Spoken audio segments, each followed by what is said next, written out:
சாதாரணமான ஒரு குடும்பத்தில் இருக்கும் கணவனோ அல்லது மனைவியோ சிந்திக்காமல் ஒரு முடிவெடுத்து அந்த முடிவு தவறு என்று தெரிந்த பின் இப்படி செய்திருக்கலாம், அப்படி செய்திருக்கலாம் என்று யோசிப்பார்கள்.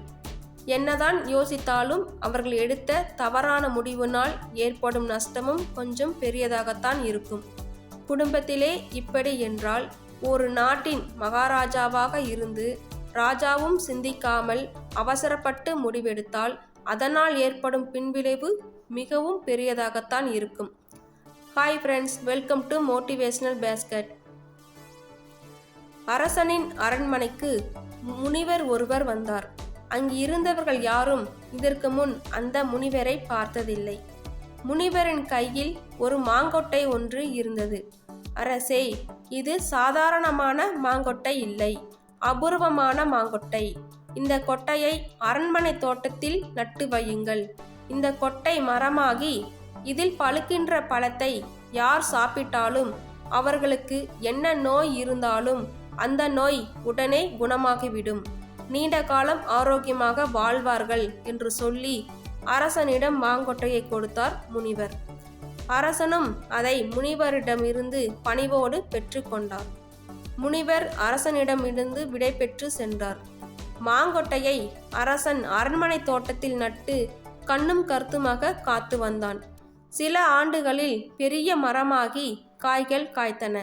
இதை அறிந்த அரசனுக்கு மகிழ்ச்சி தாங்க முடியவில்லை. முனிவர் சொன்னது மட்டும் உண்மையாக இருந்துவிட்டால் நம் நாட்டு மக்கள் எல்லோரும் நோய் நொடியின்றி நீண்ட காலம் வாழலாமே என்று நினைத்தான். மன மகிழ்ச்சியில் திளைத்தான். மாங்காய் எப்போது மாம்பழமாக மாறும் என்று ஆவலாக காத்திருந்தான். அந்த நேரம் பார்த்துதான் ஒரு கழுகு தன்னிடம் சிக்கிய பாம்பு ஒன்றை தன் காலில் பிடித்தபடி வானத்தில் பறந்து கொண்டிருந்தது. வேதனை தாங்க முடியாத பாம்பு தன் வாயில் இருந்து நஞ்சு சொட்டு சொட்டாக விழத் தொடங்கியது. அந்த நஞ்சு துளிகளில் ஒன்று மரத்தில் உள்ள ஒரு மாங்காயிலும் விழுந்தது. நஞ்சின் வெப்பத்தால் அந்த மாங்காய் மட்டும் சீக்கிரமாக பழுத்து தரையில் விழுந்தது. பழம் விழுந்திருப்பதை கண்ட காவலாளிகள் உடனே அரண்மனைக்கு சென்று அரசனிடம் மாம்பழம் விழுந்திருப்பதை பற்றி கூறினார்கள். உடனே எப்போது என்று காத்திருந்த அரசனும் அமைச்சர்கள் படைத்தலைவனும் அம்மரத்தின் அருகில் வந்தார்கள்.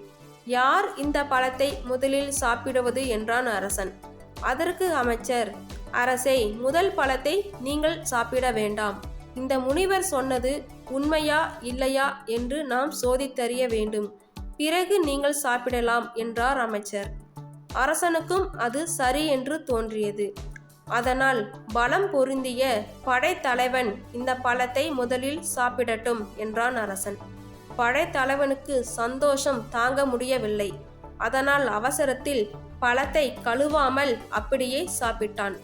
மாம்பழம் சாப்பிட்டு சிறிது நேரம் கூட ஆகவில்லை, படைத்தலைவன் இறந்ததைக் கண்டு எல்லோரும் பயந்தனர். அரசனுக்கோ படைத்தலைவன் உயிர் விட்டதைக் கண்டு கோபம் தலைக்கேறியது. என்ன ஏது என்று எதையும் ஆராய்ந்து பார்க்காமல் வீரர்களை அழைத்து, இது உயிர் காக்கும் பழம் இல்லை, உயிர் குடிக்கும் பழம். இந்த மரத்தை உடனே வெட்டி வீழ்த்துங்கள். கொலை தண்டனை பெற்றவர்கள், தொழு நோயாளிகள், கொடும் பிணியாளர்கள் இவர்கள் மட்டும் இம்மரத்தின் காய்களை சாப்பிட்டு உயிர் விடலாம் என்று முரசரித்து தெரிவியுங்கள் என்று சொல்லிவிட்டு அரசன், அமைச்சர் என அனைவரும் அரண்மனைக்கு திரும்பிவிட்டனர். மரம் வெட்டி வீழ்த்தப்பட்டது. அதன் காய்களை சாப்பிட்டு இறந்து போக ஒரு சிலர் அங்கு வந்திருந்தனர். வந்தவர்கள் எல்லா காய்களையும் பறித்து சாப்பிட்டார்கள். என்ன ஒரு அதிசயம்! சிறிது நேரத்தில் நோயாளிகளின் நோய் பறந்துவிட்டது. அவர்களின் இளமையும் திரும்ப பெற்றார்கள். அவர்கள் அனைவரும் சந்தோஷத்தில் துள்ளி குதித்து கொண்டிருந்தார்கள். இந்த செய்தியை அறிந்த அரசன் அங்கே வந்தான். வெட்டப்பட்ட மரத்தில் மிச்ச மீதி ஏதாவது ஒரு காய் அல்லது ஒரு பிஞ்சு இருக்குமா என்று மாமரத்தை சல்லடை போட்டு தேடினான். ஆனால் மரத்தில் ஒரு பிஞ்சு கூட இல்லை. மன்னனின் மனம் நொந்து போனது. என் அவசரமாகவும் கோபத்தால் எடுத்த முடிவினாலும் எதையும் ஆராய்ந்து பார்க்காமல் மரத்தை வெட்ட சொல்லிவிட்டேனே. கிடைத்த பொக்கிஷத்தையும் நல்ல ஒரு வாய்ப்பையும் இழந்து விட்டேனே என்று மனம் வருந்தினான் அரசன். பாத்தீங்களா ஃப்ரெண்ட்ஸ், எப்போதுமே யாராக இருந்தாலும் சரி, கோபத்தில் ஒரு முடிவும் எப்போதும் எடுக்கக்கூடாது. அது மட்டும் இல்லை, சந்தோஷமாக இருக்கும்போதும் யாருக்கும் அவசரப்பட்டு எந்த வாக்கும் கொடுக்கக்கூடாது.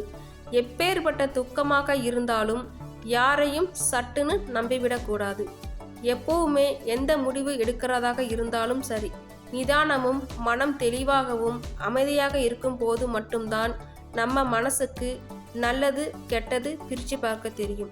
எனவே நிதானமாக சிந்தித்து முடிவெடுங்கள். ஓகே ஃப்ரெண்ட்ஸ், இந்த கதை உங்களுக்கு பிடிச்சிருக்கும் என்று நினைக்கிறேன். இன்னொரு கதையின் வழியாக உங்களை சந்திக்கிறேன். லைக் பண்ணுங்க, சப்ஸ்கிரைப் பண்ணுங்க, பக்கத்தில் இருக்கிற பெல் ஐக்கனை தொடுங்க, உங்கள் ஃப்ரெண்ட்ஸுக்கு ஷேர் பண்ணுங்க. நன்றி, வணக்கம்.